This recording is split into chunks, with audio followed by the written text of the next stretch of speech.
এই তো, এখন ঠিক আছে আবার সবাই? হ্যাঁ, আমি শুনতে পাচ্ছি। মাহি, তুমি শুনতে পাচ্ছ এখন? মাহি শুনতে পাচ্ছ? মাহি কিন্তু শুনতে পাচ্ছে না আবারও। মাহি, তুমি যে কি মিস করতেছো, ন্যান্সির বাসার থেকে আমরা একটা ব্যাকগ্রাউন্ড মিউজিক পাচ্ছি বিজলির, মনে হচ্ছে যে সেই রকম। আমি কিভাবে ক্যামেরা ঘুরাই জানি না, করতে পারলে। এই যে পারলাম, ফাইনালি। ওয়াও, আমরা ন্যান্সির বাসাটা একটু দেখে নিই।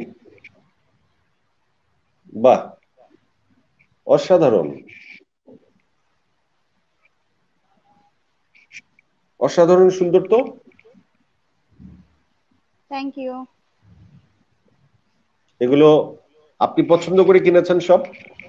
সব বানানো ভাই, কিছুই কেনা না। মাশাল্লাহ।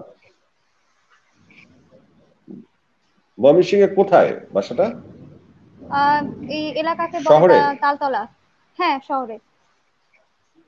এখানে একটা নদী আছে না ময়মনসিংহে, সুন্দর, কি জানি হ্যাঁ, নাম একটা নদীটার? নদ আছে, ব্রহ্মপুত্র। এক্স্যাক্টলি, আমি ময়মনসিংহে শুটিং এ গেছিলাম, তখন ছিলাম একটা হোটেলে, অনেকগুলো হোটেলও আছে হ্যাঁ, সিলভার আবাসিক। ক্যাসেল। এই যে দেখেন বাইরে কি পরিমাণ বৃষ্টি। ওয়াও, একটা বৃষ্টির গান শোনান না, একটা বৃষ্টির গান শোনান না। বৃষ্টির গান। হুম।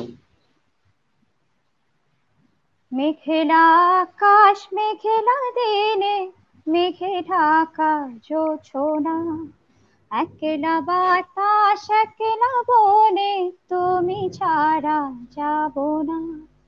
শ্রাবণ জলে ভিজে ভিজে, ভালোবাসা নেব খুঁজে, ভালোবেসে অপরাধী হব দুজনা। মেঘলা আকাশ, মেঘলা দিনে, মেঘে ঢাকা জোছনা। বাহ, এখন অসাধারণ। বলেন, আপনার ওই মতামত শুনতে চাচ্ছি অভিনয় নিয়ে। অভিনয় নিয়ে যে মতামতগুলো আপনি মাহিকে দিলেন, আমি হুম। আমার জীবনের অভিজ্ঞতাও তো আপনার মতো আছে। আপনি যেহেতু এরকম একটি অধ্যায় পার করেছেন, আমার জীবনেও সেরকম একটি অধ্যায় আছে, যে কারণে আমি মাহিকে একটু সাহস দিতে চাই, এবং অবশ্যই আপনিও আমার সাথে একমত হবেন যে পৃথিবীতে কোনো কিছুই স্থায়ী না। এভরিথিং ইজ টেম্পোরারি, লাইফটাই টেম্পোরারি, ঠিক না?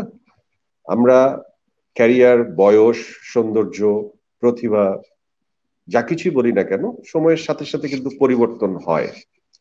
আসলে যে যেই অবস্থার ভিতর যায় সেই শুধুমাত্র বোঝে তার অবস্থাটা কেমন। অন্যরা কিন্তু আসলে অনুমান করতে পারে, কিন্তু ডিটেইল বুঝতে পারে না।